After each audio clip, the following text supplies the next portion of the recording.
नमस्कार, मैं हूं दिवाकर त्रिपाठी और आप देख रहे हैं न्यूज़ 7 हिंदी। कभी कानून की रक्षा करने और जनता को न्याय दिलाने की कसम खाकर खाकी पहनने वाले का परिवार आज खुद न्याय के लिए दर दर भटकने पर मजबूर है। बेटे के हत्यारों को खोजकर उन्हें सजा दिलाने और बेटे को न्याय दिलाने के लिए बुजुर्ग दंपति थाने से लेकर आला हाकिमों तक की चौखट पर माथा टेक रहे हैं और न्याय के देवता हैं कि मौन धारण किए हुए हैं। मामला राजधानी लखनऊ का है, जहां एक माता पिता बेटे को इंसाफ दिलाने के लिए नर से लेकर नारायण तक के दरबार में हाजिरी लगा रहे हैं। लखनऊ से एक चौंकाने वाला मामला सामने आया है। उत्तर प्रदेश पुलिस के पूर्व डीआईजी की पत्नी उमा देवी न्याय के लिए दर दर भटकने को मजबूर हैं। उमा देवी का आरोप है कि उनके बेटे आशीष की हत्या हुई है, लेकिन पुलिस ना तो सुनवाई कर रही है और ना ही कोई ठोस कार्रवाई। आपको बता दें कि करीब 2 साल पहले बंदरा थाने में मामला दर्ज कराया गया था, लेकिन आज तक कोई गिरफ्तारी नहीं हुई। उमा देवी का आरोप है कि पुलिस सिर्फ खानापूर्ति कर रही है।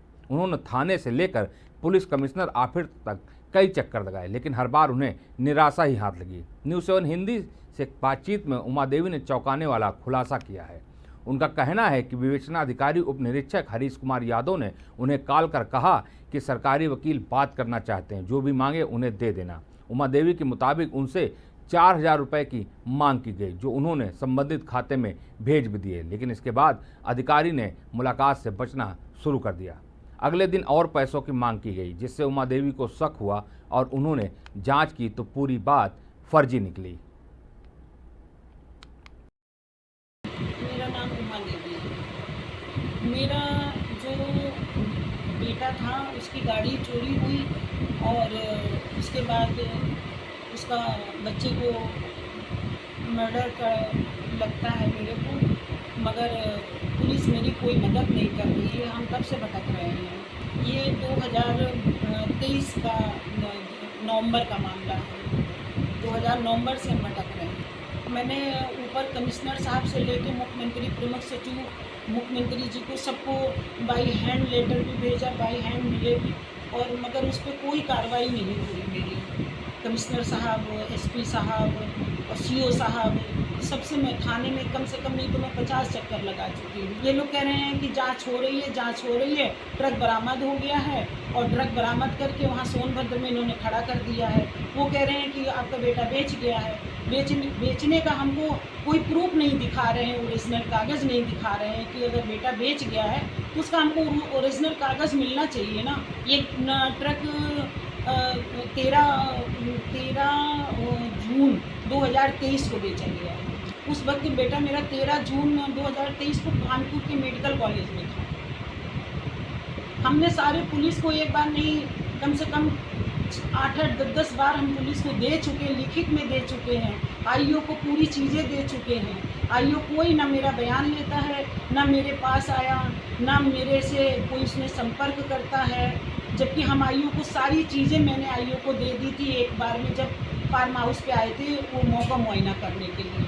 मैंने उनको सारे साक्ष्य दे दिए थे। पुलिस का रवैया तो नहीं अच्छा है ना। जाइए वहाँ आधे घंटे बाहर खड़े रहिए, ना पंखा ना बत्ती ना कुछ, वहाँ गर्मी में खड़े रहिए। उसके बाद साहब निकलते हैं, चले जाते हैं, ना बात करते हैं, ना मिलते हैं, ना पूछने की कोशिश करते हैं, ना जानने की कोशिश करते हैं। ये थाना बंथरा का मामला है। ये हो गया कम से कम 2023, हम लास्ट दिसंबर से भटक रहे हैं। अभी तक किसी ने सुनवाई नहीं किया? कोई सुनवाई नहीं है। कोई एक मुलजिम नहीं उन्होंने गिरफ्तार किया, एक सामान नहीं हमारा बरामद किया, एक ताला तक नहीं, कोई मतलब एक भी कोई चीज़। मेरे बच्चे की तो एक चप्पल तक उसके घर में नहीं मिली, एक कपड़ा तक नहीं मेरे बच्चे का। हार्ट पेशेंट हैं वो, 3-3 स्टेंट पड़े हुए हैं। अब तो वो बेटे के गम में बोल भी नहीं पाते सही ढंग से। अब जब जाते हैं तो वो तो बोल ही नहीं पाते हैं। हम ही जो कुछ बताना होता है बता देते हैं। तो वो हमसे कहते हैं कि वो उसकी रसीद लाइए, मशीनों की रसीद लाइए, ट्रक के कागज़ लाइए, इसके लाइए। सब कुछ तो बेटे के पास है। ट्रक के कागज़ तो क्या नाम है, सब बेटे के पास रहता था। तो सब बेटे का ही, जब हमारा सब चला ही गया तो हमारे पास तो कोई ऐसी चीज़ अपने बेटे की भी नहीं है, ना हमारे पास कोई ऐसी चीज़ है। हाँ, सब कुछ मालूम है उनको, ऐसा तो है नहीं कि नहीं। हाँ, मैंने बताया, कार्ड दे के उनके पास जाते हैं हस्बैंड का।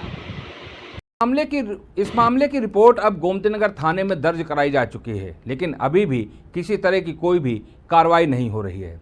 इस खबर पर ज़्यादा जानकारी के लिए हमारे साथ हमारे संवाददाता अंकित दीक्षित जुड़ चुके हैं।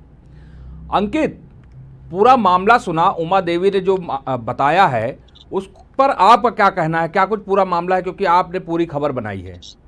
जी बिल्कुल बता दें आपको, जो है बिल्कुल बता दें आपको।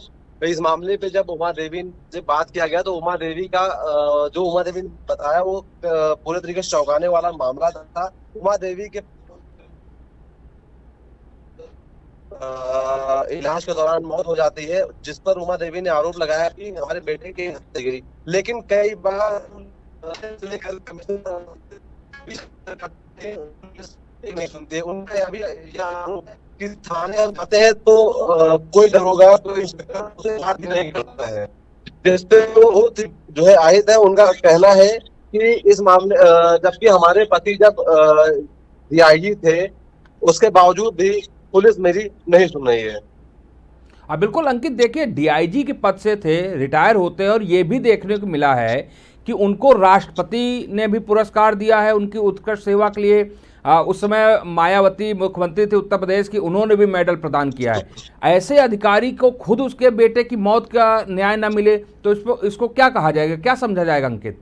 इसको कहीं ना कहीं स्पष्ट ये हो रहा है कि पुलिस जो है पूरे तरीके से इनसे बात भी नहीं कर रही है। और कहीं ना कहीं ये बड़ा मामला है कि ये कई बार डीसीपी से लेकर सीपी तक गई हैं इस पे। हालांकि ये जब डीसीपी के पास गई तो उन्होंने डीसीपी से बात की तो डीसीपी ने इनसे कह दिया कि मैं आपकी क्या ही मदद कर सकता हूँ, ये आपका मामला जो है काफी